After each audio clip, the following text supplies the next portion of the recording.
Mr Speaker, it's great when we have members' bills in particular from different sides of the House that we can support, and so I just want to acknowledge the Honourable Nicky Wagner for this private bill, the Royal New Zealand Foundation of the Blind Act Repeal Bill, and just want to say, as has been said earlier, that Labor does support this bill, Mr Speaker. There's not much really to say, except in general just to talk a little bit, I guess, about the Royal New Zealand Foundation of the Blind. The foundation was originally constituted under the Royal New Zealand Foundation for the Blind Act 1963 under the name Royal New Zealand Foundation for the Blind. In 2002, the foundation wished to change its name to the Royal New Zealand Foundation of the Blind, so of the blind rather than for the blind, to clarify its status as a body controlled primarily for and by the benefit of people who are blind and vision impaired.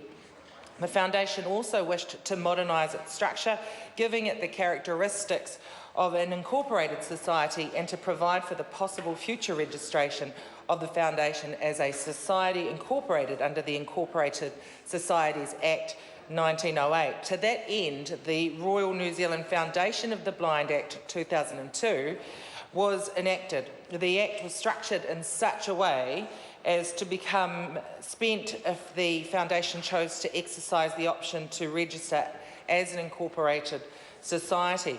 The foundation registered as an incorporated society on 10 January 2012. Accordingly, the Act is now spent.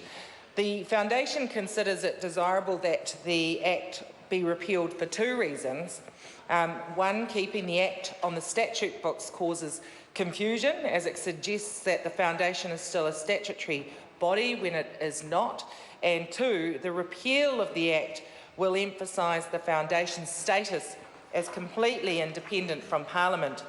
The foundation's members and associated parties regard the repeal of the Act. I am going to interrupt the member. She can't just read the front page of the bill out. Sure. It's not debated. Thank you, Mr Speaker. So, Mr Speaker, it is good to be in the House today supporting this bill, supporting the Royal New Zealand Foundation of the Blind, Mr Speaker, supporting our blind community, and I just again will acknowledge the Minister for bringing this members' bill to the House. It is good to be able to positively acknowledge a national minister. Sometimes it happens on the very rare occasion, Mr Speaker. I'm pretty sure it won't happen again for a very, very long time after this. Thank you very much, Mr Speaker. Scott Simpson.